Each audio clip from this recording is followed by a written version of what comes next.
Hello guys, this is Justin, back with an engineer's perspective, and today I'm going to talk about how I keep my Leathermans sharp.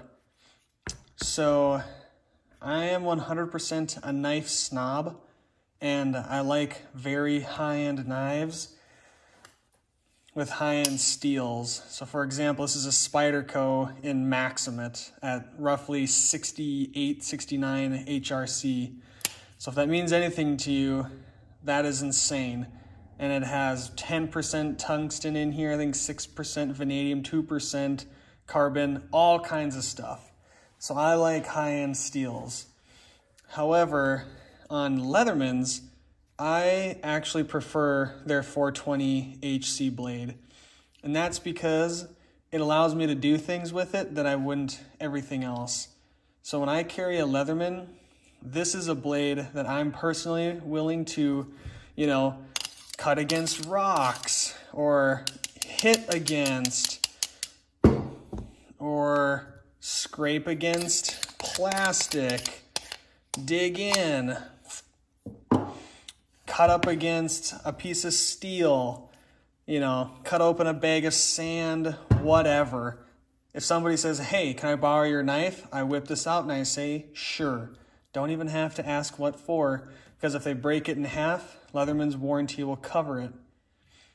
So I like having the 420 HC because it's fast and easy to sharpen, and this is how I recommend you keep your Leatherman sharp. So this is the Work Sharp Guided Field Sharpener. It's $30, and it's the absolute highest value sharpening setup you can get today. So it's a complete sharpening setup. When you buy it, you'll get a 220 grit diamond plate, 600 grit diamond plate, roughly 1200 grit ceramic rod, and you'll get a strop on it. And it will come with green compound on it. Mine has some diamond 1 micron compound on it, but it doesn't matter. And then it has these 20-degree guides on the diamond plates. And then this guide here for the ceramic is actually 25 degrees. And then this is like a reverse guide, also at 25 degrees. And I recommend this because A, it's very inexpensive, and B is because I use my Leatherman hard and I use it in the field. And this is something that you can throw in your backpack really easy. You can touch up your Leatherman and you will really impress your friends if you see that they've got a dull knife and you tune it up for them, and they'll be very appreciative. So just so you know what you're getting into, that Work Sharp weighs 4.6 ounces. So the wave itself weighs, 8.5 ounces. So it's half the weight of your wave. So it's really not that bad to carry it in the field. So as you saw, I completely jacked up the edge of this on that rock. So it will barely catch the paper. And let's just go through this. So this is the coarsest side, the 120 grit. And because Leathermans are so thick like that, is if you sharpen it, this protrusion here actually kind of stops you from getting in there. So I just don't even hold on to that. And I'll usually lean this up against a table, or I do this over the edge of a table, or I'll just do it in my hand. But I just set that angle on there.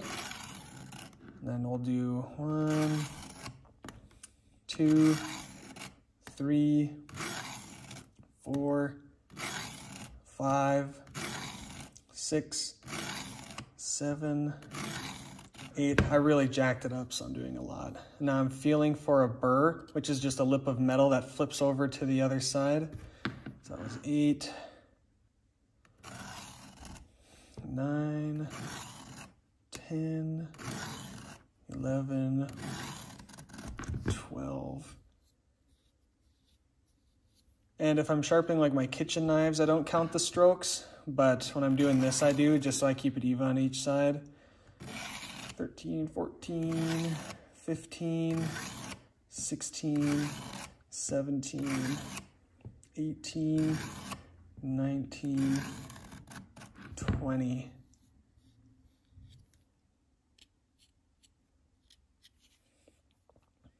I really jacked that up, but we're getting there.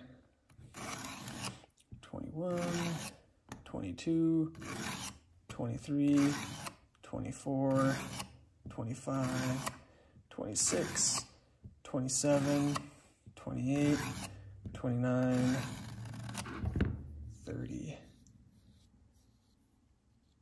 So like I said, I'm just feeling for that burr. And I'm seeing if light is still reflecting off of that edge. So I've got a light right above me. And this one is very worn out.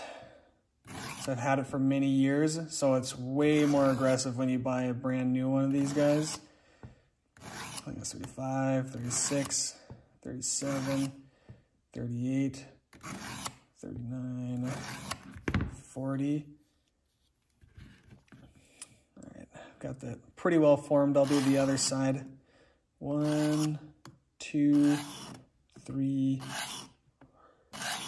5, 6, 7,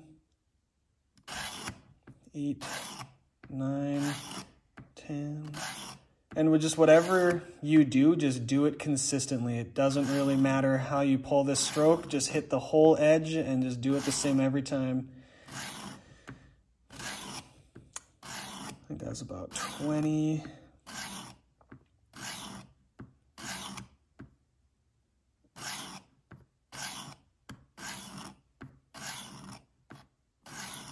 Seven, 29, 30, 32, 33, 34, 35, 36, 37, 38, 39, 40. And I'm just trying to keep it even on both sides. All right. So I can still see a tiny bit of edge reflection. So let's do a few more on each side.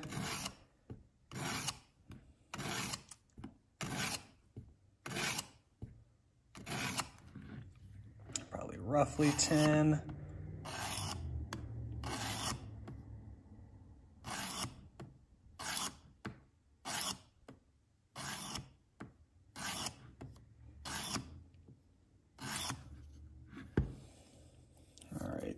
I think we got it pretty good, just looking at the edge. So now I'm gonna do some reducing strokes. So 3, 3, 1, 1. Okay, let's take a look. Wow, I really jacked this blade up, I'm not gonna lie. All right.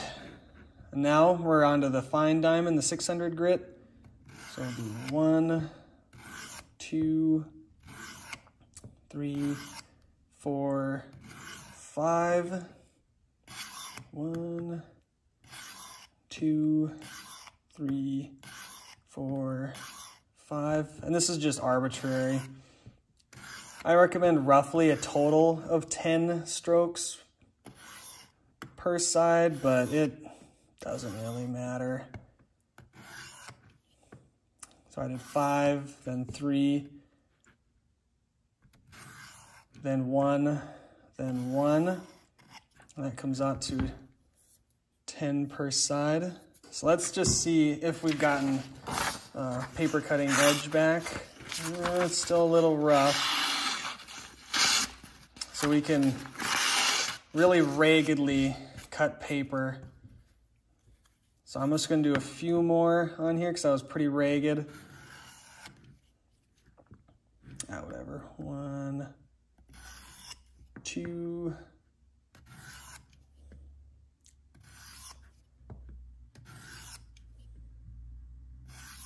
All right. Now there's three different sides of this ceramic rod. There's a coarse side with like ridges in it. There's the fish hook, and then there's the fine. Because this blade was really jacked up, I'm just gonna go to this coarse one, following the guide.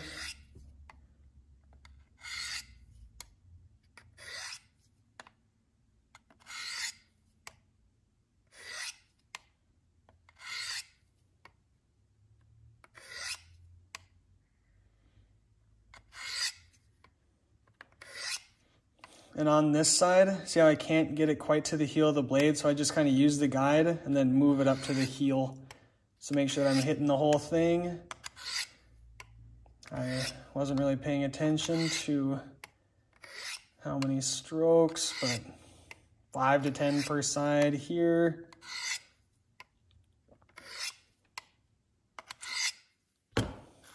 Fine, just to finish it up.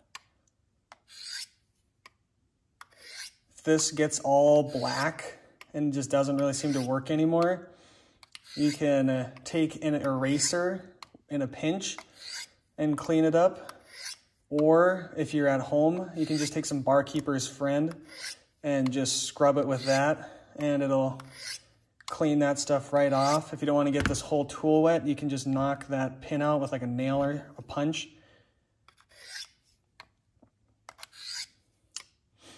You can clean this guy up. I don't know how many that was. Let me look in the light. Looks pretty good. Let's see how we're looking on the paper. So I can feel a few snags where I smacked it against the rock.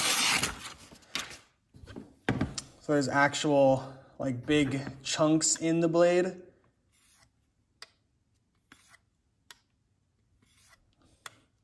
So those are what are catching on there.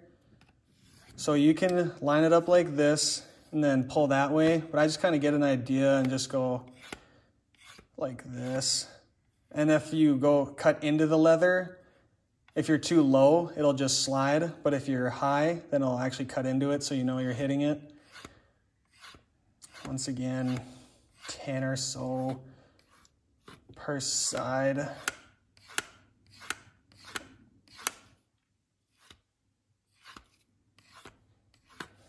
And then just do a bunch on one side, a bunch on the other, and then start doing the reducing strokes.